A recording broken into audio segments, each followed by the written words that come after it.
Eh bien, yo, tout le monde, c'est Real Sport Game.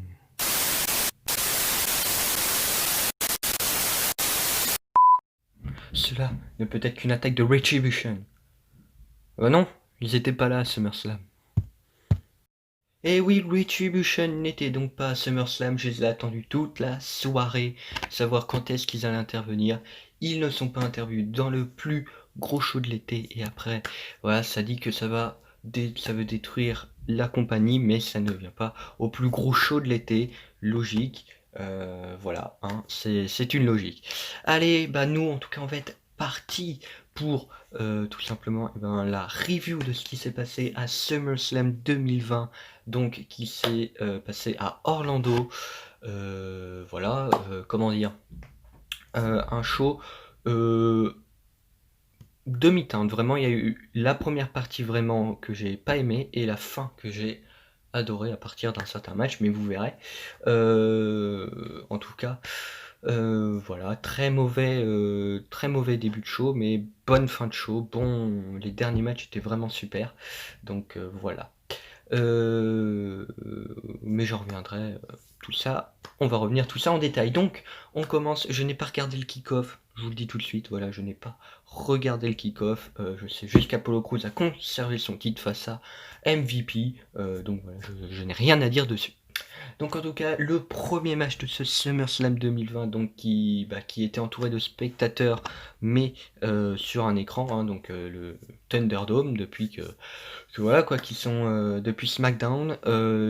Juste mon avis vite fait là-dessus, c'est bien, ça apporte voilà du vrai. Après, on le voit que c'est que d'un côté, que derrière il y en a pas parce qu'ils pointent toujours que d'un côté. Mais non, honnêtement, c'était très bien, c'est très bien ce nouveau truc et voilà, revoir un petit peu des plus grandes scènes, des plus grosses lumières, je pense que ça doit faire du bien aux superstars et à tout le monde. En tout cas, donc voilà, allez, on est parti là, c'est bon, on se concentre sur le show. Donc le premier match pour le SmackDown Women's Championship, donc faisait s'affronter Asuka contre Bayley accompagnée de Sasha Banks. Donc une rivalité donc où Asuka, Sasha Banks, Bayley, voilà, c'est une rivalité à trois, sauf que Bayley et Banks sont ensemble. Euh, En tout cas, c'est une rivalité que j'ai bien aimée parce que honnêtement, donner tous les titres à Bayley et Banks, c'était une bonne idée. Euh, Après Asuka, voilà, ça l'a un petit peu, peut-être un petit peu baissé, mais là en tout cas. Donc pour ce match, donc je vais un petit peu vous expliquer ce qu'il y a eu dans le match. Au début, donc chacune a un peu dominé l'autre à tour de rôle, chacun faisant un petit peu ses prises. Euh, Bayley fait même une Bailey to Bailey, son ancien finisher, mais Asuka se relève au bout de deux, c'était quand même très tôt dans le match. Euh, euh, Après, donc, j'ai pas grand chose à dire sur le match en entier, c'est plus la fin. Donc, en fait, Bayley va un petit peu va sauter en gros et Asuka va contrer en armbar. Après, donc Sacha veut intervenir, mais Asuka va la frapper. Euh, et en fait, après, Sacha Banks retourne sur le tablier, mais Asuka, enfin, autre-temps, Bayley, pardon, a fait donc un petit paquet dont Asuka s'est relevé, mais Banks retourne sur le tablier et donc Asuka la frappe, mais Bayley refait un petit paquet, cette fois pour la victoire, et donc Bayley conserve son titre de SmackDown Women's Championship. Et donc à la fin, Banks attaque Asuka. Voilà. Honnêtement, sur ce match, j'ai rien à dire parce qu'en fait, c'était un match assez basique, je trouve, et qui n'a pas non plus, pour un Asuka Bayley, quand même, j'attendais plus. Euh, mais on reparlera d'Asuka plus tard et ça ira été beaucoup mieux. Donc voilà, et puis bah, après Banks qui attaque Asuka, j'en reparlerai plus tard, mais ça n'a eu aucune incidence. Donc voilà, hein, ça n'a eu absolument aucune incidence. Mais en tout cas, voilà, un bon match. Enfin, c'était pas non plus sensationnel, mais c'était pas nul, comme on a pu avoir à un moment. Donc en tout cas, bah voilà, victoire de Bayley. Asuka affrontera plus tard Banks. Je pensais qu'ils allaient les faire affronter à la suite, mais non. Asuka affrontera plus tard Banks. Le deuxième match, donc avant Kevin Owens rejoint la table des commentateurs, et nous avons le match pour les Raw Tag Team Championship entre les Street Profits et Andrade et Garza. Et bon, la rivalité, honnêtement, j'en ai un peu rien à faire, parce que bon, j'ai l'impression que ça fait des mois et des mois qu'ils sont contre. Mais en tout cas, il n'y a rien eu encore de spécial dans ce match, à part il y a eu une double powerbomb de Andrade et Garza sur... euh, j'ai oublié son nom. Mais sur Dawkins, je crois, c'est Angelo Dawkins. Ou Angel, je sais plus, bref. En tout cas, il y a une double powerbomb à l'extérieur. Après, donc, la fin du match, c'est Garza envoie Dawkins, je crois, sur Zelina, qui tombe par terre, donc Andrade va la voir. Garza, il se fait contrer et il va aller faire le tag, sauf que Andrade n'est pas là. Et donc, ils font leur finisher, les Street Profits, pour le compte de 3 et victoire des Street Profits. Voilà, c'est pas un match non plus qui m'a bluffé, qui m'a emballé. Déjà, rien que la rivalité, ça m'emballait pas du tout, mais je trouve ça dommage parce que c'est 4 bons catcheurs, dont voilà, de bonnes équipes même. Donc bon, ils auraient pu faire beaucoup plus, ils n'ont pas voulu, peut-être pour payback. Voilà. Après le match suivant, alors là, celui-là, attention, parce que je vais vous dire un truc, j'ai vraiment pas aimé.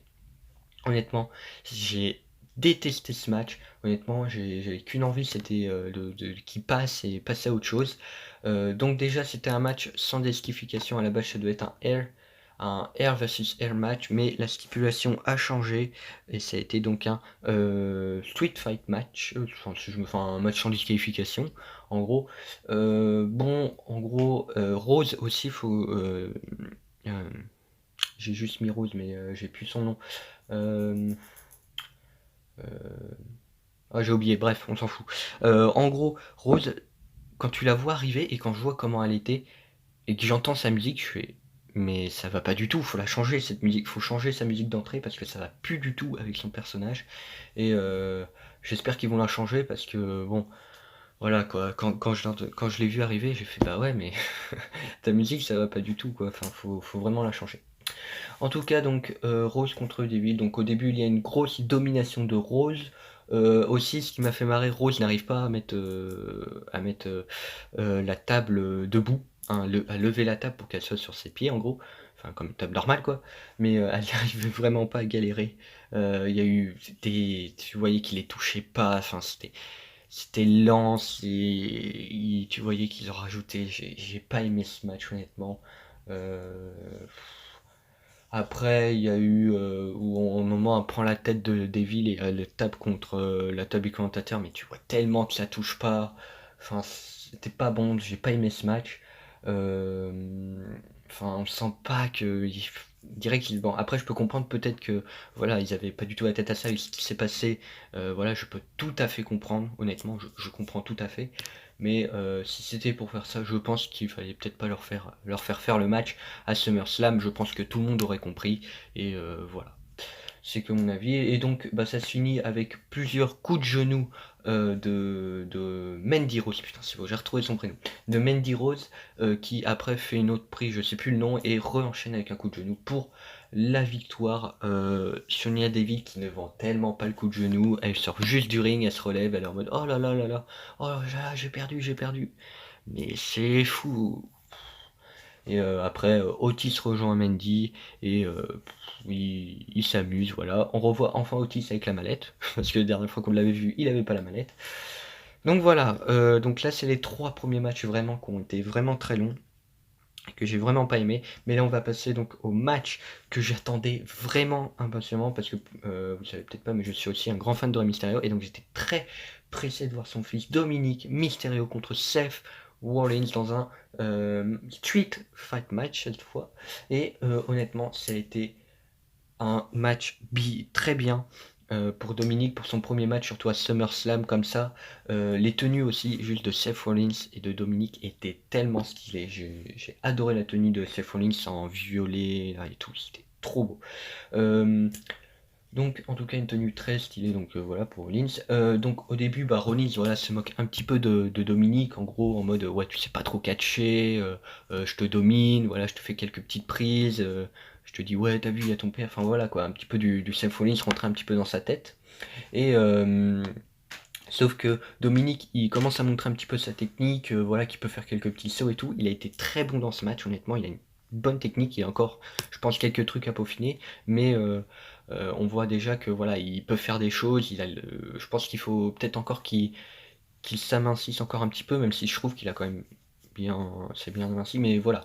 Euh, donc voilà, il montre sa technique. Dominique, Ray veut intervenir quand Seth surtout prend le dessus. Seth l'incite aussi Ray à rentrer dans le ring. Sauf que Dominique ne veut absolument pas que Ray rentre sur le terrain. Euh, après, euh, ah oui, à un moment, Seth Rollins donc met une chaise et il veut courir sauter de la chaise pour faire son stomp, sauf que Dominique arrive à le contrer et voilà quoi. Dominique a quand même quelques répondants, il arrive à répondre, mais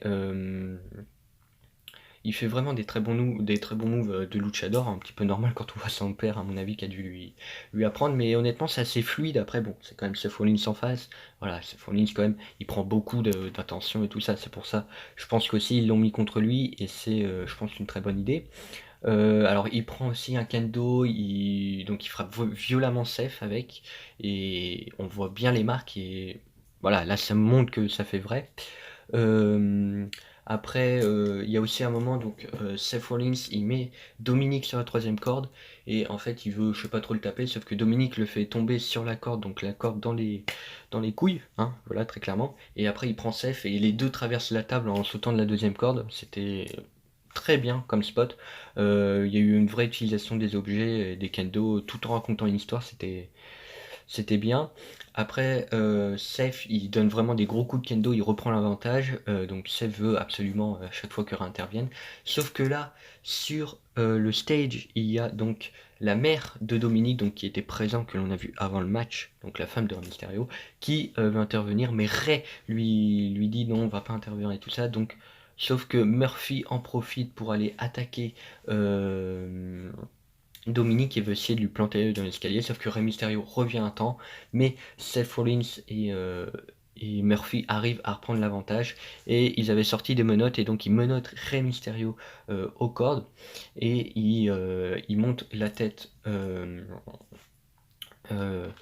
donc aussi Seth enfin il avance vers la mer, on sait pas trop, je pense que il a l'air de vouloir l'attaquer, mais Dominique intervient, il revient un peu, il fait un 619 et il va enchaîner avec un frog splash, mais malheureusement Seth le contre, et devant son père, Seth fait un stomp à Dominique, et donc victoire de Seth Rollins contre Dominique Mysterio. Honnêtement, c'était un très bon match, un très bon passe-temps.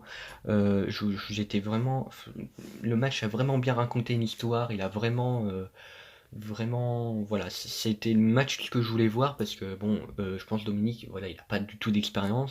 Je pense peut-être, ça serait bien de l'envoyer à NXT plus tard, mais vu comment ça a l'air parti, je ne pense pas. Donc voilà, en tout cas, un très très bon match, et là pour lancer, voilà, c'est à partir de là que vraiment j'ai l'impression que le show a commencé, et que voilà, ça a été pour moi que des bons matchs après. Donc voilà. L'autre match, donc après celui-là, c'est Sasha Banks contre Asuka, donc pour le Raw Women's Championship. Rien à dire trop sur le match, c'était un bon match de catch avec quelques prises, voilà, sans trop comment on va dire, de spot de fou, mais voilà, très technique. Et donc Asuka bat Banks avec donc un Asuka Lock, avec une intervention ratée de Bailey, et donc victoire d'Asuka qui devient la nouvelle championne d'Euro. Voilà, de toute façon, je pense qu'il fallait qu'Asuka gagne un titre, et c'était le Raw, je pense, parce que Bailey, honnêtement, Je pense que Bayley et Banks vont perdre le titre. Et dès qu'elles perdront le titre par équipe, je pense que les deux ça va se finir. Même si bon, ça fait longtemps qu'on dit ça, mais je pense que voilà, les deux ça va se terminer. Et avec un Sasha Banks, Bayley peut-être, et une Sasha Banks peut-être face. Pourquoi pas. Donc voilà, une victoire d'Asuka que je trouve tout à fait normale et je pense qu'il fallait lui donner un titre. Donc voilà, victoire d'Asuka. L'avant-dernier match de la soirée, Drew McIntyre versus Randy Orton pour le WWE Championship. Alors la rivalité, j'ai bien aimé honnêtement, avec tout ce qui s'est passé avec Flair, là, Randy Orton comme ça et tout, ça fait super plaisir de le voir un petit peu comme ça. Voilà. Donc dans ce match, Randy Orton dès le début va essayer de faire un RKO, mais euh, Drew McIntyre le contre, pardon. Randy Orton, il domine vraiment Drew. Il l'envoie donc 2 fois sur la table des commentateurs. Il fait donc après une souplex de la table. Euh, Après, donc un peu plus tard dans le match, quand Drew reprend un petit peu du poil de la baie, enfin reprend un petit peu voilà ses esprits, Drew donc fait un figure four leg lock, donc qui est un, pour ceux qui ne savent pas, un hommage à Ric Flair que Randy Orton avait attaqué la semaine la semaine d'avant, enfin l'Euro juste avant SummerSlam, je crois, non l'Euro d'avant encore. Donc il y a 2 semaines. Donc voilà, il alors Randy Orton en profite, en fait il tient la chemise de l'arbitre, il le tire vers lui et en profite pour mettre ses doigts dans les yeux de Drew, donc qui lui fait lâcher la prise. Drew reprend après un petit peu le contrôle du match, Randy Orton commence à saigner de la tête. Euh, Drew en profite pour faire un future shock DDT, mais Randy Orton se relève. Après Randy va faire un spike DDT, après on voit un petit peu leur mouvement aux deux. Et Randy veut faire un punt kick, mais Drew le contre, donc avec une powerbomb, il enchaîne avec son classico kick, et il veut faire un claymore, mais Randy esquive, il veut faire un RKO, mais roll-up de Drew McIntyre et victoire donc de Drew. Je trouve tellement dommage qu'il s'est fait cette fin. J'ai l'impression tous les SummerSlam pour les WWE Championship, ça fait 3 ans. Et 3 ans, ils nous font une fin, soit disqualification, soit petit paquet. L'année dernière, c'était Kofi Kingston contre Randy Orton. Contre Randy Orton. L'année d'avant, c'était Jill Styles contre Samoa Joe. Les mecs, vous pouvez faire enfin une vraie victoire pour le WWE Championship parce que là, c'est vraiment relou parce que un petit paquet à SummerSlam, bon encore il y a une intervention pour Bayley, Asuka, puis c'était le match d'ouverture, mais là c'est le WWE Championship quoi. Il n'y a pas d'intervention, c'est juste bon, je trouve ça tellement dommage. C'est dommage. Et donc pour le dernier match, le match pour le Universal Championship dans un Falls Count Anywhere match de Finn versus Braun Strowman. Et ben un match vraiment pas mauvais. Strowman dès le début du match attaque The Fiend, mais le Fiend fait un petit peu qui sans rien, il rigole. Voilà. Après il se continue un petit peu à se battre, il l'emmène à l'extérieur du ring. Le Fiend sort une caisse à outils et commence à frapper Strowman avec. Euh, Strowman en fait, fait un choc slam sur la table des commentateurs. Euh, mais et il le ramène donc sur le ring et lui fait un power slam, mais de Fiend se relève. Après ils commencent à partir dans les coulisses, enfin ils sont sur la rampe, ils se battent, ils partent dans les coulisses. The Fiend en profite pour faire un Sister Abigail sur le sol en faisant tomber, mais Braun se relève. Ils reviennent donc sur la scène, ils défoncent un petit peu quelques petits panneaux LED, voilà, ils les font un petit peu bugger.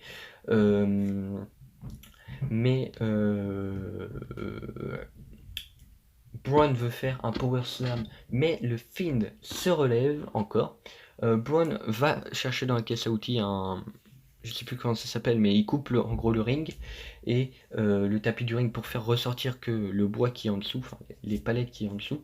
Et donc,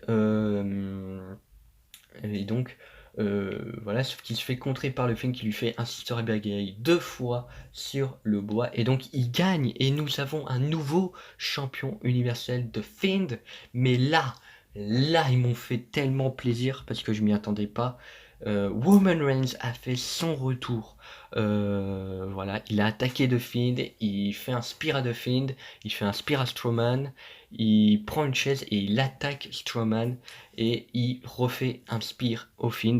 Et vraiment, ça fait super plaisir de le revoir. En plus, ça a l'air d'être un Roman Reigns heel et j'espère vraiment qu'il va être heel parce que voilà, il a toujours été face et je voulais le voir heel, voir ce qu'il peut donner parce qu'il peut tellement je pense donner plus et peut-être le voir un certain temps heel va permettre après de le relancer en gros babyface.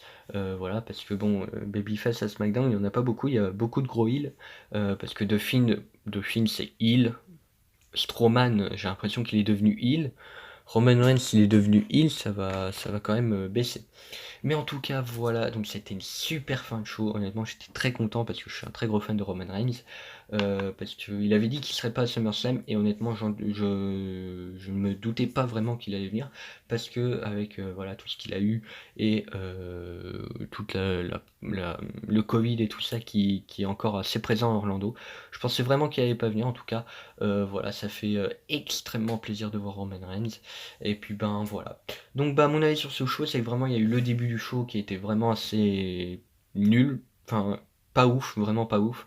Et après il y a eu à partir de Dominique face à Seth Rollins, ça a lancé le show et c'était excellent. Voilà. Donc en tout cas, très content voilà, de ce show. C'était un bon show quand même. Et Roman Reigns, ça fait très plaisir et je suis très très pressé de voir la suite. Alors pour Payback qui sera dès ce week-end, je ne ferai pas de preview, donc je ne donnerai pas mes pronostics, mais je ferai sans doute une review encore de Payback, donc la semaine prochaine, et peut-être ce week-end si j'ai le temps, une ou deux vidéos sur la NBA devraient arriver. Donc voilà, et puis j'espère en tout cas que cette vidéo vous aura plu. N'hésitez pas à me donner votre avis sur SummerSlam 2020. Abonnez-vous à la chaîne, lâchez un pouce bleu, activez la cloche pour recevoir toutes les notifs. Et puis moi je vous dis tchuss et à la prochaine.